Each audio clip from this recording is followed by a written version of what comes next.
You can see little dings all right here. Unfortunately, that happened. The foundation company did promise that they wouldn't scrape it, but they did end up scraping it. I mean, you can see a lot right here. All these. So that was a little unfortunate that happened. Good morning, everybody. We're here back on the job after we finished pouring out the concrete walls. Today we're going to be stripping forms, getting all the underground laid out, and then we're going to be laying down some base and then maybe some rebar if we get that far.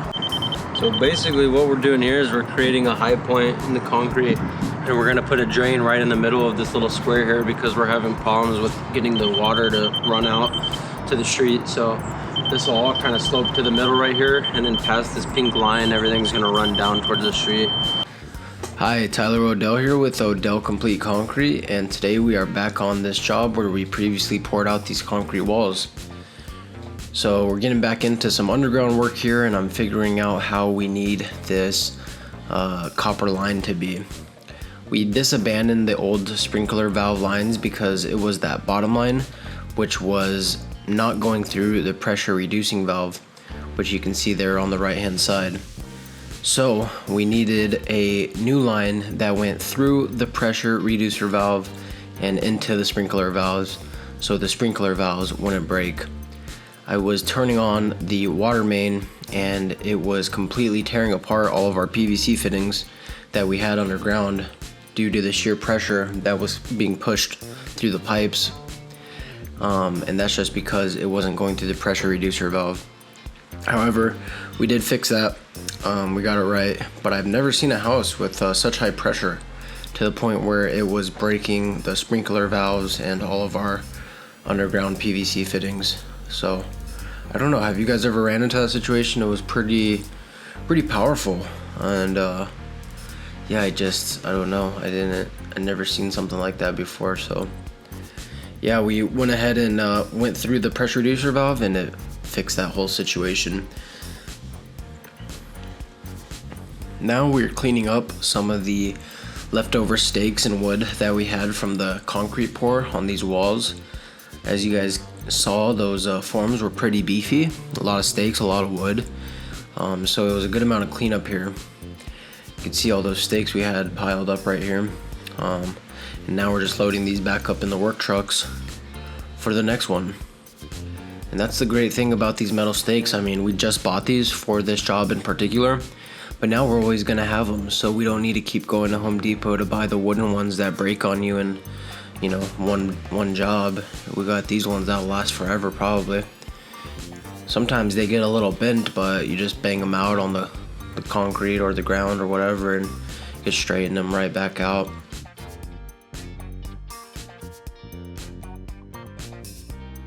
Alrighty guys, we just installed our French drain behind this concrete wall that we poured, and this is to catch any water runoff from the mountains that this guy kind of lives behind. A lot of water runs off of these mountains, so what this French drain will do is the water will obviously come down the mountain, it'll fill up behind this wall, and it'll eventually enter our French drain here, which is drains with a bunch of holes in them, and then the water goes up into it, and then we're going to connect it to our main drain line that goes out to the street, and that'll solve any water issues back here and prevent any water from coming onto his property. Yeah, check it out. We're gonna put some clean gravel over this. We already put the dirt sleeve over so it doesn't get clogged or anything. So now we just gotta put clean gravel on top, and then we'll backfill this area. And yeah, that's a nice French drain. So yeah, we put a little bit of clean gravel on the bottom and top of that French drain. And now we are gonna go ahead and start laying our base out. We got about 2 super tins worth of base for this job, or maybe it was 3, I can't quite remember. You guys will see them here in a second dropping off the base.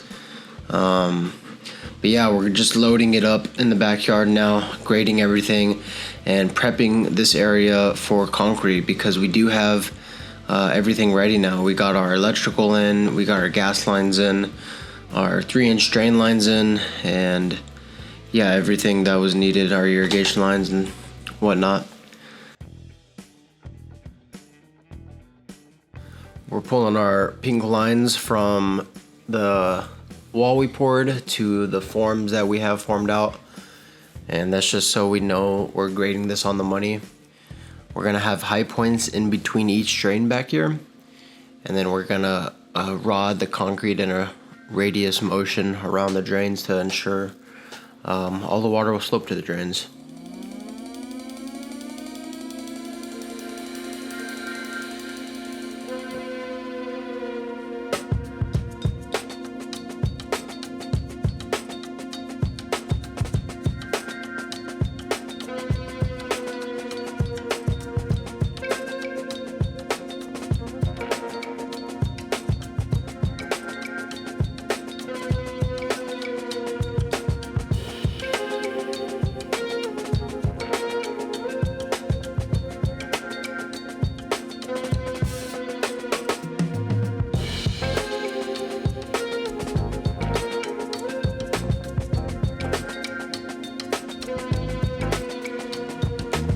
So here we are rodding the base in a circular motion around the drains as well. And we're making sure that even the base itself is kind of sloped towards these drains here. And then we're just going over it with the compactor and making sure the base is real nice and tight. You can see the difference it makes when you run the compactor over the base. It kind of changes color and it looks a lot more stiff and does a really good job of making sure you got a nice base layer to pour your new concrete on top of.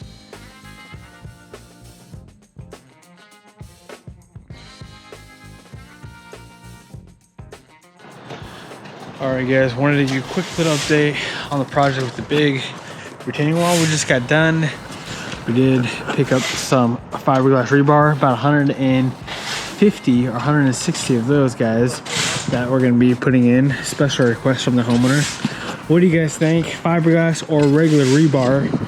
Which one do you guys prefer? A lot of people are saying fiberglass is the way to go nowadays, but I'm curious to see what you guys think. And take a guess how many yards we're going to be putting down here. We should be pouring everything in one shot probably next week. Today is Wednesday and it's going to be Thanksgiving on Thursday, so we're going to take the rest of the week off after today. Yeah, so a lot of concrete going to be going in here. It's going to look really cool with the pink bars throughout the whole backyard. I mean, the retaining wall turned out perfect. There's literally not a single crack in this wall, not even a hairline crack. Which, you know, concrete cracks, ice cream melts, pretty standard stuff. But yeah, we got lucky on this one, not a single crack.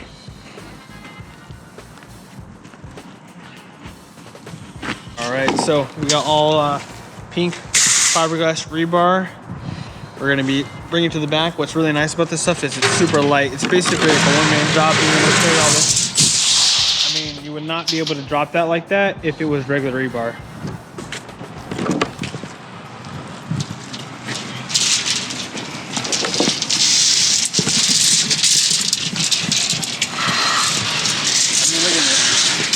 This is 20 bars. This is 20 bars right here. And look at this. Look at this. You would not be able to do this with 20 actual metal bars.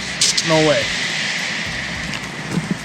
So this is the benefit of working with this stuff. You can move a lot faster, less guys, but the highly debated topic, is it strong as regular rebar? Watch your head, Vince. Oh, you're good. I'm waiting. With this one? Yeah. No, you're good, bro. Oh, yeah. Thank you, man. You're welcome. You know what we need? We need some engineers in the comment section. We need some engineers explaining the whole details about the fiber versus the regular rebar.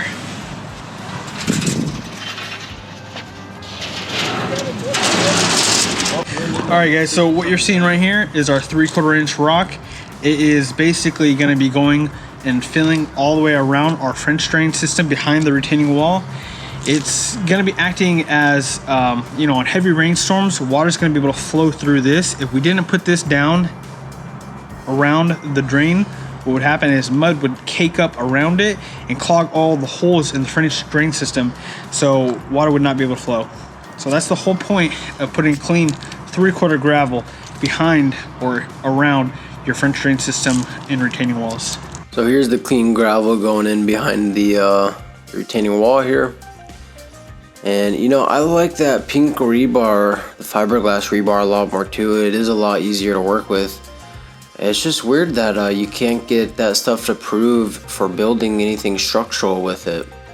Like any engineered plans or city standard drawings, they'll never include a fiberglass rebar as an option, or you know, anything like that. So it's unfortunate, really. I think they might just be behind and on times maybe, but yeah, let me know what you guys think about that situation.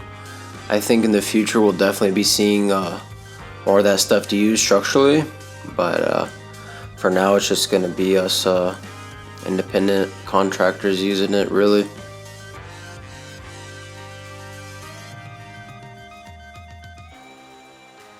But there it is, the pink fiberglass rebar is going down. It's about $1 more per bar at Home Depot than it is for the steel, but it saves you a couple men from coming out here to do this, you know, manually. So this is a one-man job now. So you're definitely going to be saving money in the long run, I think, and it don't rust. So it's good stuff for sure.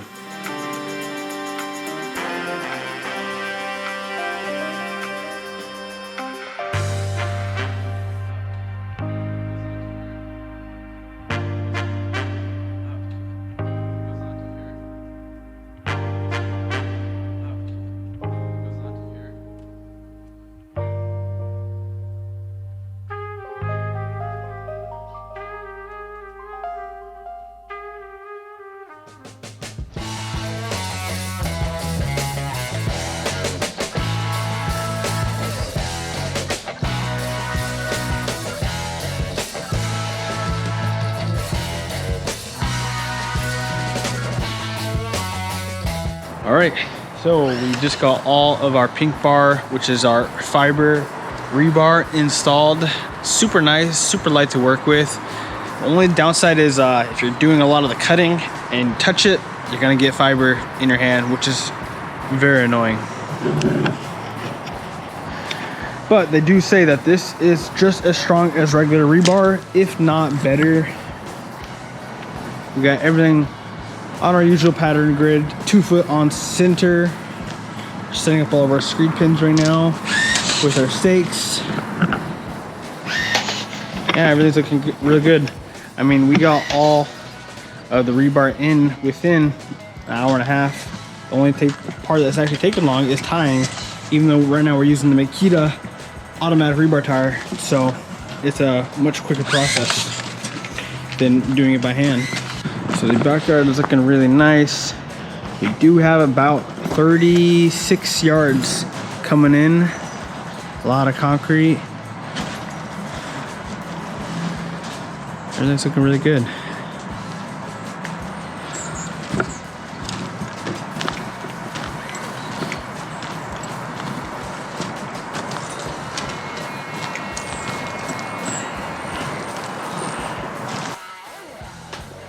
The Makita rebar tying gun is definitely a game changer.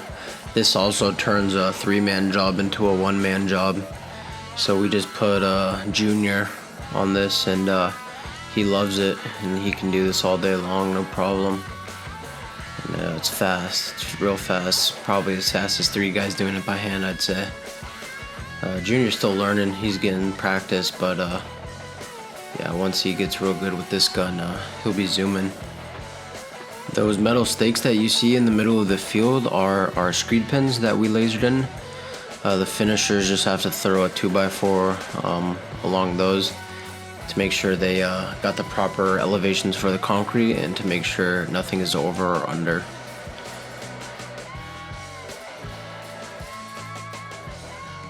All right, so we're all here, bright and early, marking out right now the joints. Right now what we're thinking is we're gonna have 2 joints 2 long joints running all the way down, and then we're also marking them parallel or perpendicular with the house. As you can see, he's marking that out. That will be a joint going straight up on the joint of the drain. Drains are crack points, so we're making sure we have a joint coming up through here, and then they're making them nice and even with our high point, it looks like.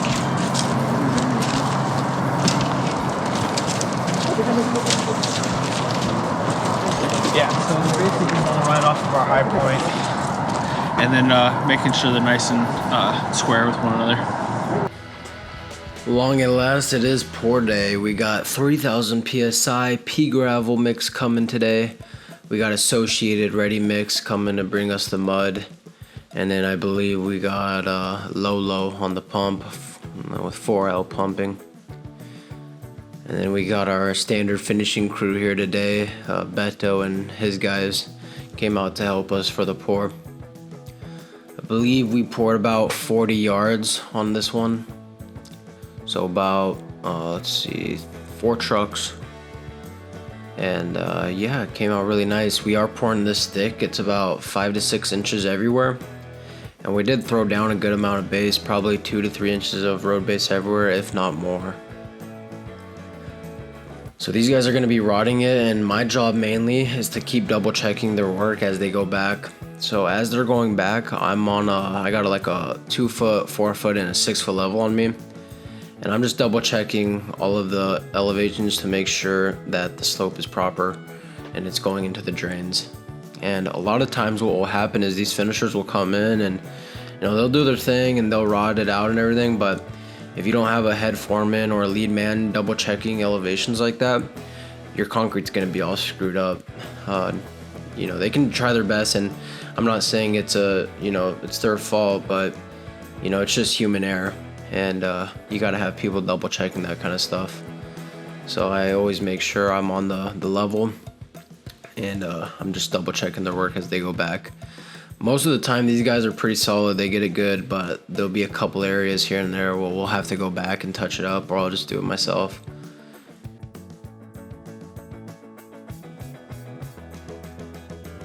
But we got real nice mud here, nice creamy load again.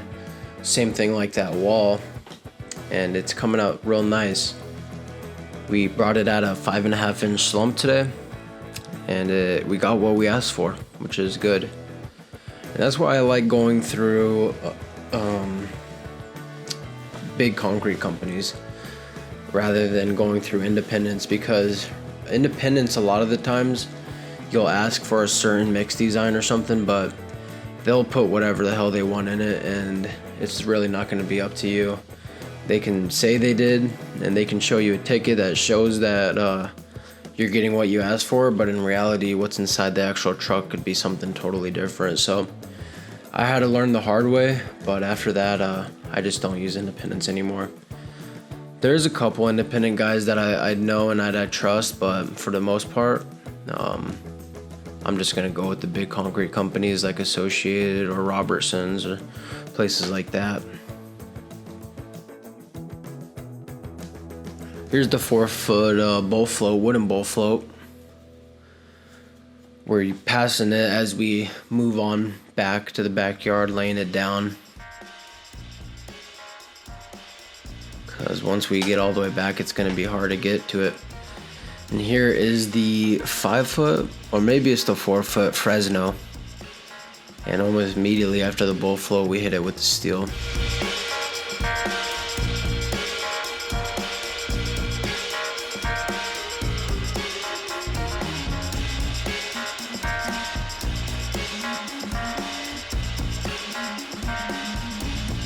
I believe this is where the second truck had ran out, and now we are on the third truck of concrete.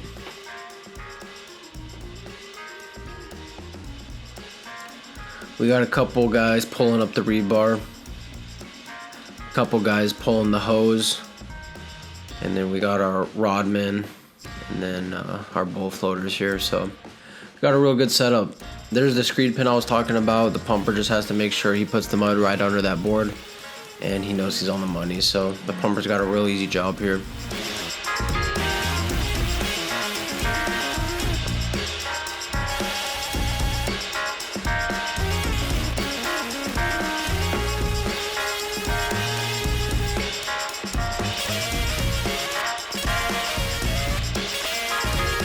All right guys, so we just got done pumping out the second truck. As you can see, this is where we're at right now. We have a little bit left over in this back area. We just measured out the side yard and the front, and it's looking like it's gonna be about an extra 12.5 yards. We have another 10 yard truck coming, but we're thinking we're definitely gonna probably need to clean up, but it's gonna be anywhere from like 3 to 6 yards. So we're just gonna order an extra 6 just to be safe. So in total, this job was about 36 yards. And it is a Saturday. So there's only 4 trucks going right now at the plant, and there is another big job being poured. And we wanna get in, basically get in line before they get their cleanup load in, so that we get the concrete first and we don't have to wait. So that's what Tyler's doing right now. He's letting them know right over there by the concrete truck how much extra we're gonna need right now, just so we can get that order in. Hopefully it's only 6 yards. That'd be terrible if it ends up being a ½ yard short or 1 yard short, but I doubt it.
So now that we're waiting for the 4th truck, a lot of the guys are going to start hopping back to the backyard now where we originally poured, and we're going to start cutting in all of our joints and following that up with the walking joiner. We always cut our joints in with an 8-foot cutter, maybe 10-foot cutter sometimes, and that ensures a nice straight line. Some people only cut it with like a 2-foot cutter or 1-foot cutter, and when you're cutting joints, 80, 100 feet with a little 2-foot cutter, they're gonna come out really wiggly and squiggly, and they're not gonna be straight. So we always make sure we we have the big cutters out there. It's really hard to cut them crooked with a 10-foot cutter. But yeah, we cut them all in, and then we funny trialed it out.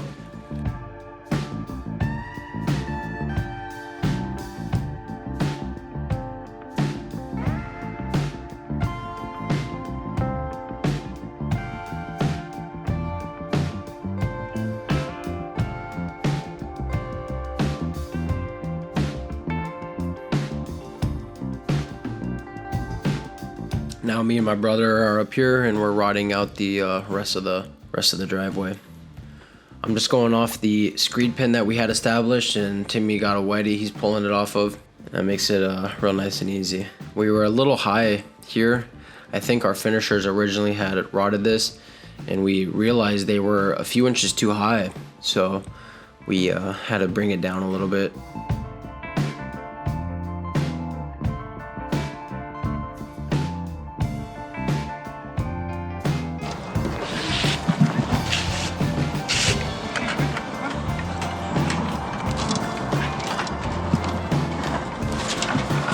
So this is where we ended up with 3 trucks. We ordered that 6.5 a little bit earlier. Me and Ty just got done measuring out this area. And honestly, it's looking like 6.5, 7 yards. I'm a little nervous right now because the truck already left the plant. They're already here, almost here, probably 5 minutes away, 10 at the max. So I'm a little worried. Hopefully we don't run shy. So I really don't want to do some hand mixing today. Because if we do run shy, it's probably going to be like a 1/4 yard, and you know we can always mix that by hand, but I really don't want to have to do that. We'll see what happens though once the concrete truck gets here, because this area is kind of deep. But we'll see, we'll see. Deep is right. We were about 6 to 7 inches deep, matter of fact, in this front area. And I wanted it to be deep in this area because I know he could be driving cars up here. This is kind of like a driveway addition, and he might be having a trailer, you know, coming through here at a later date if he ever buys one. So I wanted this concrete to be real strong for the customer. I didn't want it to crack when he drove any big equipment on it. So we did definitely go thick out here, but it was worth it because with that 6.5 yards that I ordered, it ended up being 36.5 yards this whole job. We made it, and we made it right on the money. So it worked out really good.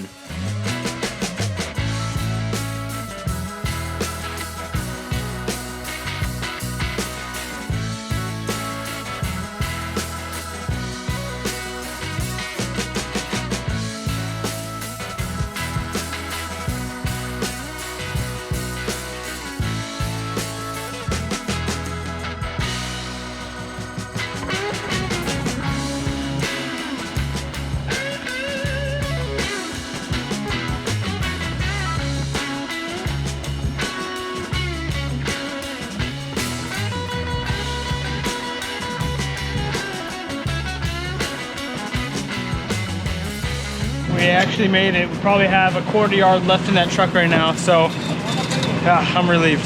Definitely relieved. Just barely made it. Like he said, we had about a 1/4 of a yard, which is great. Sometimes these concrete companies will charge you for a return load if you have a lot of concrete, but I mean with a 1/4 yard, you're not gonna have a problem. This concrete was really nice. It was real creamy, and it cured out very evenly, which is the most important. A lot of the concrete we've been getting, mainly last year actually, cured out really funny. It would have dark spots in it, and I'm not sure why exactly that was, but we've had really good luck in like the last 6 months with all of our concrete. It's turned out really nice. I always have my finishers edge against block walls or retaining walls, like the curb we poured out here, or the retaining curb wall we poured out here. And that's because it's always gonna crack where the concrete meets the wall, and in my personal opinion, it's not a good look. It always looks ugly when it cracks there, and that's something I don't notice a lot of finishers do. I'm not sure why they never join it up against the walls. Maybe you guys know why they do that. I'm not quite sure why personally. So I always make sure my finishers are edging along all the walls, because from my personal experience, that's a major crack point. And just how we do crack control joints in the middle, that's another crack point that needs to be jointed. So we always run our edges along that. But who knows, I could be wrong. Maybe it's a bad idea. Let me know what you guys think about that. Even on like stairs or steps, I'll have them join it. Not like a big staircase, but if it's just like a 1 step, we'll definitely joint that. Now we got the concrete broom out. It's not the 50% horsehair, 50% nylon concrete broom special. This is only the 100% nylon special, but it worked pretty good on this job. We got a nice light broom finish on it. It turned out beautiful.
now we're coming down to the very end of it, and oh my god, what is this?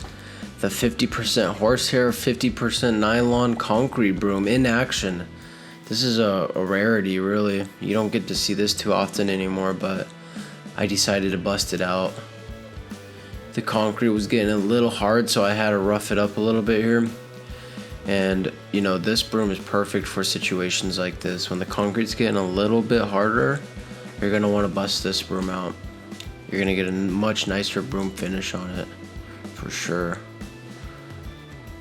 See that? So I'm just going down the side yard here, brooming it out with the world famous broom. And it's matching up perfectly to how we broomed it in the backyard. Whereas, you know, we couldn't really achieve that with the green broom at this stage of the concrete. But anyways, that's a wrap on this job. We're gonna come back later to fill in those concrete gaps once the foundation crew lifts up the concrete. They did some pretty serious damage to this concrete, as you guys probably saw somewhere in this video.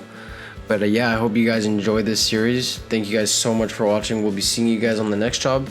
Until then, don't forget to like, share, comment, subscribe, and we'll be seeing you guys on the next one. Goodbye.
All right, guys, end of this project. I'm back here just to clean up the rest of this job and show you guys the final product and show you actually what the foundation company did. We did this curb right here. We did this little section. We did all of this around the house.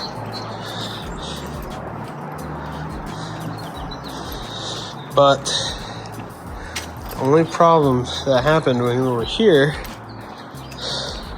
was the foundation company did scrape up the concrete a little bit. Not too crazy, but you can see little dings all right here. Unfortunately, that happened. The foundation company did promise that they wouldn't scrape it, but they did end up scraping it. I mean, you can see a lot right here. All these. So that was a little unfortunate that that happened. But other than that, they did lift up this house. Now everything is nice and level with this home. And I mean, you guys can see how nice this backyard is now.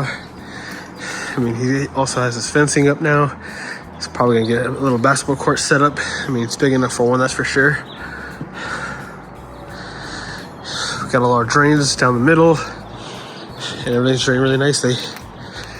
And then eventually this will cure out somewhat to the same of this, but of course it's not going to be 100%.